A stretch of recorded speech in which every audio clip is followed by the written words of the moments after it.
ये हमारी मांग है। आखिर ऐसा रूपम में लोगों को क्या दिख गया कि रूपम को लोग मरवाने तक के लिए हमला करवा रहे हैं? एक हमला हुआ, चलो ठीक है, दूसरा हमला हुआ, अब तीसरा हमला में आगे क्या होगा?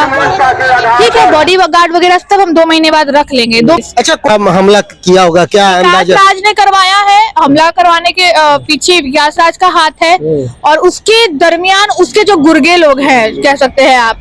पहला हमला खुद अंजलि ओम प्रकाश ने किया था, अंजलि यादव ने किया था पहला हमला। दूसरा हमला विकास राज किसी से करवाया। पहला हमला ये हुआ कि तुम विकास राज का केस वापस हो लेगी कि नहीं, और दूसरा हमला भी वही जो कि खुद अंजलि कुमारी ने किया था। अंजलि यादव जो कि मोतिहारी छतौनी बाजार की रहने वाली है, उस पे मेरा एलिगेशन है। और पहला एलिगेशन क्या, पहला तो वो खुद एक्सेप्ट, मेरे पास रिकॉर्डिंग है, सारा कुछ है, वो खुद एक्सेप्ट भी की है कि हाँ पहला हम करवाए थे, लेकिन अभी क्या बोल रही है, दूसरा हम नहीं करवाए हैं। क्या मतलब है? मतलब पहला भी तुमको करने का, हमला करने का या हाथ उठाने का या किसी भी तरीके का ऑफेंस करने का राइट कौन दिया? कानून को वायलेट करने का तुमको हक किसने दिया? अच्छा, ये हमला आखिर क्यों करवाया गया? मतलब क्या कारण, क्या रीजन है? रीजन ये है कि मैं बुलंदियों से आवाज रखती हूँ, सबके सारे बातों को रखती हूँ, गलत का विरोध करती हूँ। तो और एक केस है मैंने कर रखा है, जो याद होगा, एक थप्पड़ चला था सेक्सुअली असॉल्ट का, और गलत तरीके से महिलाओं को उत्पीड़न करना, उनकी चरित्र को उठा के कुछ भी पोस्ट कर देना, उस मामले के संदर्भ में ही ये हमला हुआ जा रहा है। अब इसमें बहुत लोग शामिल हैं। कहते हैं ना, इसमें सबसे बड़ा गलती अगर मानिएगा तो इसमें सबसे बड़ी गलती पुलिस प्रशासन की है। अगर वो पहला ही एक्शन में वो एक्शन ले लेते ना, जो मैंने FIR कराया, ऐसा लग रहा है वो बस कागज के टुकड़े पे बस रखा हुआ है। ठीक है, मैं कोर्ट चली, पुलिस प्रशासन वाले क्या सोच रहे हैं ना कि ये कोर्ट क्यों नहीं जा रहे हैं? मैं कोर्ट भी जाऊंगी, सब कुछ करूंगी, लेकिन एक समय है, उस हर चीजों का ना एक समय है, एक टाइम पीरियड है। मैं सोची ना कि पहले धरातल पे देख लेते हैं कि पुलिस प्रशासन क्या करती है, क्योंकि कहीं ना कहीं मैं पुलिस को हमेशा ब्लेम करती आती हूँ कि पुलिस FIR नहीं लेती है, और जब FIR ले भी लेती है फिर भी एक्शन नहीं लेती है, तो ऐसा कांड हो जाता है, अपराध को बढ़ावा देती है पुलिस। तो मैंने सोचा कि क्यों ना मैं खुद, जब मेरे साथ कांड हो ही गया है, तो क्यों ना मैं खुद इस चीज को देखूं कि सच में पुलिस काम नहीं करती। और वही देखा, और देखिए क्या है कि पुलिस काम नहीं कर रही है। इसका जो मुझे पता चला है, जो मेरे पास चीजें आई हैं उड़ते उड़ते, वो ये कहा जा रहा है, और ये कुछ वो लोग भी कह रहे हैं, पॉलिटिकल प्रेशर बनाया जा रहा है। तो ठीक है, आप बनाओ पॉलिटिकल प्रेशर, हम देखते हैं वो पॉलिटिकल प्रेशर का भी क्या लेवल है कानून के आगे। कानून से बड़ा कोई नहीं है ना। बिल्कुल। अच्छा, कहीं ना कहीं सोशल एक्टिविस्ट महिला को इंसाफ दिलाती है, सब पुरुष को इंसाफ दिलाती है, तो आप ही के साथ ऐसा घटना हो गया तो अब कौन इंसाफ दिलाएगा? आप बता रहे कि पुलिस प्रशासन भी नहीं। घटना आम बात है, ठीक है, लेकिन घटना को रोकना बड़ी बात है ना। मेरे साथ घटना घट गई, मैं तो इंसाफ दिला ही रही हूँ, दिला क्या रही हूँ, इंसाफ क्या दिलाऊंगी, इंसाफ कोर्ट से दिलवाऊंगी। लेकिन कुछ चीजें ऐसे हैं जो आउट ऑफ कोर्ट सेटलमेंट करवाती हूँ मैं, तो करवाया भी है। आप एक छोटा सा एग्जांपल देख लो, आपको याद होगा महावीर आरोग्य संस्थान का एक केस था, याद है, जिसमें लड़की का हाथ टूटा था, वो केस देख लीजिए, अंजाम तक है।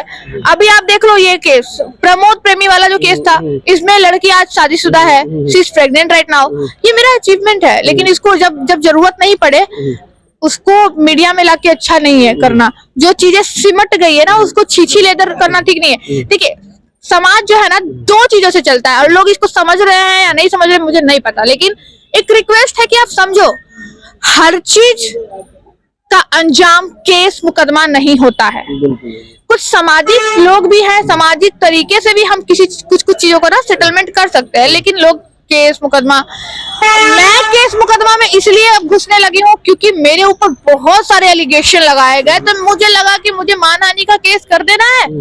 और जो ये लोग बक रहे हैं ना, इन लोगों को मैं बोलती हूँ आपके माध्यम से, गंगा न्यूज लाइव के माध्यम से बोल रही हूँ, जिन लोगों ने मेरे ऊपर टिप्पणियां की हैं गंदी, ठीक है, मैंने कुछ बोला रिप्लाई में, वो वॉलंटरी क्या बोलते हैं उसको, इक्वल ग्रीवाल था, लेकिन जिस तरीके से बोला गया, चीज दिस चीज दैट, मतलब एकदम हाई लेवल का जो गंदा वर्ड होता है, एकदम डिफेमेटरी स्टेटमेंट, जिसका कोई, इसको अगर डिफेमेटरी स्टेटमेंट भी हम बोल रहे हैं तो वो भी कम है। तो उसके लिए मैं मानहानि का सारा कुछ कर रही हूँ। केस कर चुकी है आप? सब कुछ कर चुकी हूँ, बस समय का इंतजार कीजिए। किस पे की है अभी? विकास राज है, खुशबू रॉय है। खुशबू रॉय ये वाला पहला वाला केस है। उज्जवल यादव जो कि जिसको मैं पहचानती तक नहीं थी, वो विकास राज की वजह से मेरे ऊपर ये सारी चीजें किया। मैंने नंबर मैंने ही दिया था फेसबुक मैसेंजर पे नंबर उज्जवल यादव को मैंने दिया था। रीजन ये था, वो मेरे बारे में गंदा गंदा लिख रहा था, तो मैंने सोचा कि एक बार बात करते हैं। मैंने अभी क्या बोला कि सब चीज का केस मुकदमा नहीं, पहले बात करते हैं। देखो भाई, मैं तुम्हें नहीं जानती हूँ और तुम नहीं जानते हो मेरा मैटर और विकास राज का मैटर, तो तुम क्यों पढ़ रहे हो? ठीक है, विचारिक एक लड़ाई होती है, तो तुम किसी पार्टी को ये सपोर्ट करो, मैं किसी को करूँ या किसी का सपोर्ट, वो अलग मैटर। ये बोलने के लिए, ये समझाने के लिए, लेकिन वो क्या किया आप भी सुने हैं, वो बोलने लायक नहीं है। वो वर्ड्स, वो शब्द, वो पब्लिक डोमेन में डाल देना, मानहानि करना। तो हम बोलते हैं जायदाद बेचना पड़ जाएगा, कंगाल होना पड़ जाएगा तुम्हारे खानदान को, अगर तुमने ज्यादा मेरे ऊपर ज्यादा ये किया ना, मुझे ज्यादा डिफेम किया। डिफेम तो कर ही चुका है, अब क्या ही कर लेगा ये। लेकिन उसी पे मैं बोल रही हूँ, तुम जितना मुझे डिफेम किए हो, और बोलता है कि डिफेम सब ज्यादा यूज करती है। तुम डिफेम करोगे तो डिफेम सब भी यूज करूंगी ना। मैं क्रिमिनल तो नहीं हूँ कि बंदूक उठा के ढाई ढाई ढाई मार दूंगी, बोलते रहूं, नहीं ना। मैं लॉ स्टूडेंट हूँ, मैं वकालत की पढ़ाई कर रही हूँ, मैं एक जागरूक युवा हूँ, तो मैं करूंगी। और मैं बता देते भैया, आपका माइक आपकी ताकत जरूर है, लेकिन इससे आपको क्राइम करने की आजादी नहीं है। मेरी कलम मेरी ताकत जरूर है, लेकिन उस कलम से क्राइम करने की आजादी नहीं है। तो हम आपको इतना इशारा बस दिए, लेकिन एक चीज फिर से बोलेंगे भैया, उन लोगों को जायदाद बेचना पड़ जाएगा, रोड पे आना पड़ जाएगा। जिसका कसूर नहीं उसको कसूरवार बनना पड़ जाएगा।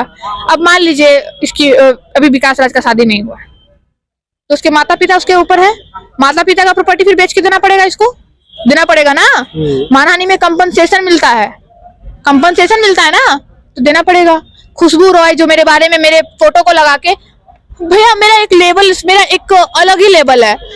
अब मेरा फोटो वायरल करना, वो मैंने खुद पोस्ट किया है, लेकिन तुम्हें मेरा कंसेंट नहीं दिया। उस पर गंदी गंदी चीजें लिख कर, आप देखिएगा उसमें क्या लिखा हुआ, हैप्पी बर्थडे बाबू, है ना। और हम लोग गए हैं कहीं घूमने, वहां का फोटो है, उसमें किस लेता हुआ फोटो है, तो उसमें क्या ही गड़बड़ है।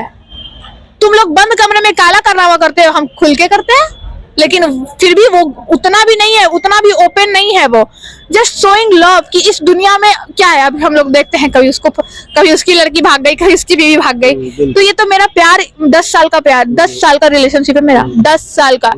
तो ये तो मैं अपना बड़कपन कहूँ या दुनिया का बड़कपन कहूँ, वो तो आपको देखकर उसका नजरिया खराब था कि वो इस तरीके से पोस्ट की, उसका नजरिया दिखा। भैया अगर 10 साल के रिलेशनशिप में हम एक किस लेता हुआ फोटो अगर पोस्ट कर रहे हैं, और वो इलीगल भी नहीं है, वो जस्ट शो लव को हम शो कर रहे हैं कि मेरा प्यार ऐसा है, तो आपको प्राउड करना चाहिए कि लड़की इतनी लॉयल है, और लड़का भी उसके लिए इतना लॉयल है। बिल्कुल, हम देखते रहते हैं कि फेसबुक पे आप हमेशा पोस्ट करते रहती है, तो आप तो छुपाना नहीं चाहती है, सारा चीज दुनिया को खुल के बताती है। आउट ऑफ कैमरा भी आप लोगों को पता था, याद है? बिल्कुल। और कभी मेरे में गंदगी कुछ देखे नहीं, कभी मेरा कुछ ऐसा एलिगेशन? जिसके पास गंदगी रहता है ना, तो खुल के फोटो नहीं डालता है, चाहे बात करता है, छुपा के रखता है। आप हम देखे ये बड़पन है कि आप छुपाती नहीं है, क्लियर एकदम बोल दो। मैं छुपाना क्यों, हम गलत है ही नहीं तो। और गलत को छुपाया, जब छुपाना पड़े तो समझिए वो गलत नहीं, वो क्राइम है, समझे। गलत जब आप छुपाने लग जाओ ना, तो समझो कि कुछ तो इसमें कुछ लूफॉल है। भाई अगर हम आपसे बात कर रहे हैं, जब आप हमको मिलते हैं, हमको लगता है कि मेरे भैया है। आज भी आप मेरे कॉलेज में आए हैं, एमिटी यूनिवर्सिटी में आए हैं, मैं एमिटी यूनिवर्सिटी की छात्रा हूँ। आप लोग सारे लोग सस्पेंस में थे, और आज ये खुलासा भी हो गया कि हाँ, मैं एमिटी यूनिवर्सिटी में पढ़ती हूँ, और यहीं से लॉ की पढ़ाई कर रही हूँ, फाइनल ईयर में हूँ। और ये एक बहुत अच्छा कॉलेज है। यहाँ बैठकर कभी मैं शाम में मैं यही रहती हूँ, आप तो देखे ही हैं। कभी आकर यहाँ बैठना, ये मुझे मेरी जिंदगी दे रहा है। ये कॉलेज मतलब एक सपना है, सबका सपना होता है कि एमिटी में जाके, क्योंकि ये पूरे वर्ल्ड लेवल पे एमिटी है। यहाँ पढ़ने के लिए ना आपको बहुत सारे एग्जाम्स देने पड़ते हैं, आपको फिर पैसा भी चाहिए, सब कुछ चाहिए, और ये ब्रांड है, तो इसका ब्रांड वैल्यू भी तो बनाए रखना है ना। तो इसीलिए मैं ज्यादा पढ़ती नहीं इन सब चीजों में। मेरी फैकल्टी, एमिटी यूनिवर्सिटी की फैकल्टी से आप मिलो, पता है वो आपको गलत चीज में सपोर्ट नहीं करेंगे। मेरे को डांट लगा, बेटा तुम अपना लाइफ देखो, तुम दुनिया का समाज सेवा कर रही हो, ठीक है, आज देखो समाज सेवा के चक्कर में तुम्हारा उंगली टूट गया। ये मेरे फैकल्टी सिखाते हैं, ये है एमिटी यूनिवर्सिटी। और इसीलिए आज मैं बोली कि नहीं कोई बात नहीं, आज बैठ के दीजिए, कोई दिक्कत नहीं है। कैसा लगा भैया, पहले हमारा कॉलेज कैसा लगा आपको? बहुत सुंदर है, बहुत यहाँ पे हम लोग आए। यहाँ का वेल बिहेव सबसे, किसी में कोई घमंड नहीं, जबकि एक वेल एजुकेटेड इंस्टीट्यूशन है। आप आओ, मैं हर किसी को बोलती हूँ, मैं एडवर्टाइजमेंट नहीं करती हूँ, लेकिन मैं इस कॉलेज की स्टूडेंट हूँ तो मुझे पता है यहाँ पे क्या है, यहाँ की क्वालिटी के बारे में मुझे पता है। ये एमिटी यूनिवर्सिटी है, मतलब बोलते हुए भी प्राउड होता है कि ये एमिटी है, और एमिटी में आप को बुलंद बनाया जाता है। जैसे मैं बुलंद हूँ, मुझसे ही सीख लो, लड़की डरती नहीं है। मेरे फैकल्टी मेरे लिए टेंशन लेते हैं, मेरे VC सर जो है मेरे, वो टेंशन लेते हैं कि तुम क्यों रूपम, तुमको डर क्यों नहीं लगता है? देन आई रिप्लाइड कि सर नहीं लगता है, मतलब नहीं लगता है, गलत को गलत कहने से कौन रोक सकता है सर? आपने ही तो मुझे सिखाया है, मेरे फैकल्टी ने तो सिखाया है कि बेटा डरना किसी से नहीं, हम पढ़ाई इसीलिए करते हैं कि हम निर्भय हो सके।